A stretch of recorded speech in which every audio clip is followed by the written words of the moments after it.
হ্যাঁ, না না ঠিকই আছে। ওর কথা শুনিস না।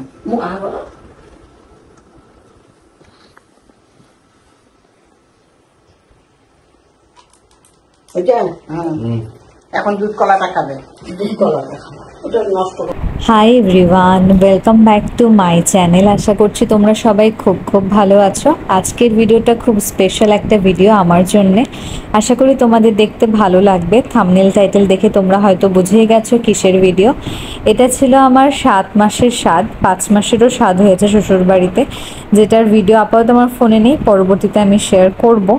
তো এখানে নিয়ম অনুযায়ী দুজনকে একসাথেই বসতে হয়, তো সেই অনুযায়ী আমরা বসেছি। এটা ছিল আমার জন্মদিনের দিন, 11ই আগস্ট।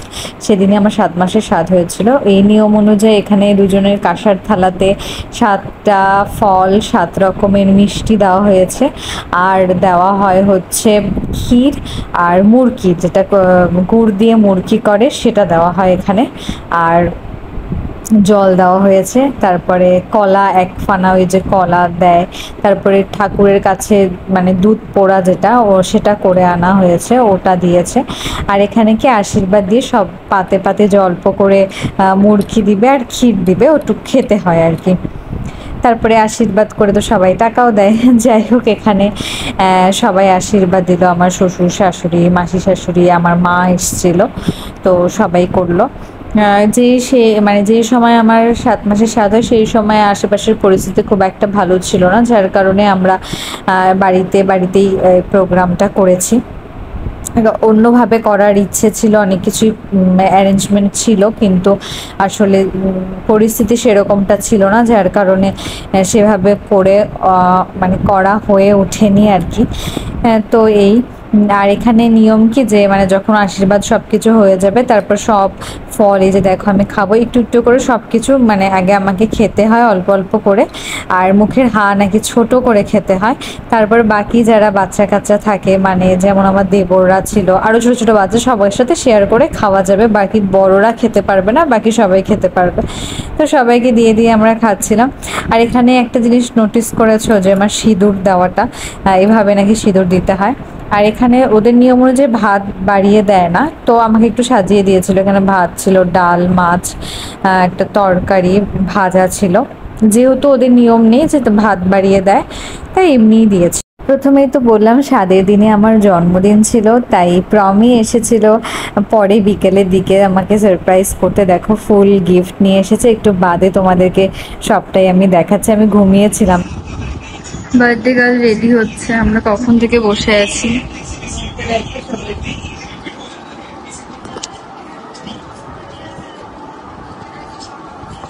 আগের দিনই আমি প্রমিকে বলেছিলাম যে একটু তাড়াতাড়ি আসিস, তাহলে মানে যেটুকু অনুষ্ঠান হবে সেটা দেখতেও পারবি, আর একটু ব্লগ করব, গল্প করব। তো বলেছে যে হ্যাঁ ঠিক আছে আসবে। আর মা বলছিল সকাল থেকে, মানে ওরা একটু অ্যাক্টিং করছিল, মা বলছিল সকাল থেকে যে ও আসার ঠিক নেই, হয়তো আসবে না, শরীর খারাপ, হ্যান ত্যান। তা আমি ভেবেছিলাম যদি না আসে তাহলে আমার সাথে কথাই বলবো। হাই, এই যে প্রমি আমার জন্য গিফট এনেছে, সুন্দর একটা ড্রেস, আরো আছে। এখানে আছে হচ্ছে একটা নাইটির কাপড়, সুন্দর, আর একটা লেটার আছে। এটা কি কফি দিয়ে বানিয়েছি? না না, অত সময় নেই তো, পারবো না ওরকম ভাবে। কখন নিলি আমার কালার? আর আরো আছে, কেন বলবি না আমার কালার? চুপ। এটা শিবা আনছে, আর এটা প্রমি আনছে।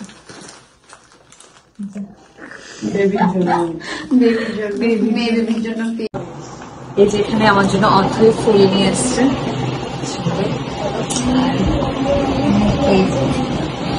কিভাবে ফুল মনে লেখাটা দেখ। হ্যাঁ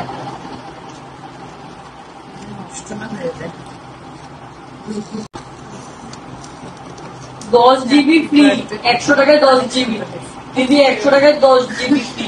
মানে ফুলগুলো এত বেসিক্যালি ফিনিশিং ভালো করে। হ্যাঁ, ফুলগুলো খুবই সুন্দর লাগতেছে। দেখো ফুলগুলো হচ্ছে কি তাজা তাজা মনে। প্রমি তো পুরো আমাকে সারপ্রাইজ করে দিয়েছে। আমি তো ভেবেছিলাম যে ও আসবে না, বিকেল হয়ে গেছে, মানে সন্ধ্যা লাগছিল। ও আসলে মাকে বলেই রেখেছিল যে ওর আসতে দেরি হবে, কারণ কেকটা ডেলিভারি দিতে দেরি হয়েছিল, এই জন্য আর কি। ও কেকটা নিয়ে ফুল নিয়ে একবারই আসতো, তাই দেরি করে এসেছে। ও সুন্দর করে টেবিলটা সাজিয়ে দিয়েছিল কেক ফুল দিয়ে। আর তোমরা দুটো কেক দেখতে পাচ্ছ, একটা আমার বর এনেছিল আর একটা তো প্রমি এনেছে। আর কেকের উপরে লেখাটা তো দেখিয়েছো খুব সুন্দর। আর আমিও একটু সিম্পল ভাবেই অ্যাজ ইউজুয়াল যেরকম ভাবে সাজি সেরকমই সেজে নিয়েছিলাম। এই ড্রেসটা আমার খুবই পছন্দ হয়েছে, এটা আমার গিফটে পাওয়া একটা ড্রেস। এটা আমাকে একটা মাসি দিয়েছে, যে দিদিকে তোমরা ব্লগে দেখো, শিলিগুড়ি কলকাতার ব্লগগুলোতে দেখেছো, ওই দিদি।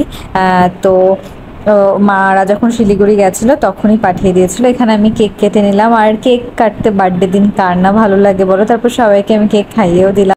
আমি প্রমিকে আগেই বলেছিলাম যে আমার জন্য কিন্তু কোনো কেক টেক কিছুই আনবি না। তাই আমি ভাবিনি যে আমি ওকে বলেছিলাম যে বাড়িতে যখন যাব তখন আমি সেলিব্রেট করব, বা কিছু আনিস না কিছু কেক টেক, কারণ এখানে ও আনবি হয়তো, কি দরকার বেকার আনার। কিন্তু ও যখন এনেছে ওটা দেখে আমি বেশি সারপ্রাইজ হয়ে গেছি। আর আমরা 3 ভাই বোনে কি বলতো, যে একজন আরেকজনের বার্থডেতে মানে বা কোনো কিছুতে, কোনো অ্যাচিভমেন্টে একজন আরেকজনকে স্পেশাল ফিল করানোর মানে খুব ট্রাই করি যেন, মানে এটা আমাদের একটা অভ্যাস বলতে পারো, বা আমাদের ভালো লাগা। যাই হোক, এখানে আবার একটু আমাকে সবাই আশীর্বাদ দিয়ে দিল। যেহেতু স্বাদ ছিল তাই মা তো বেশ সকাল সকালই এসেছিল, মানে 12টা 12:30 নাগাদ।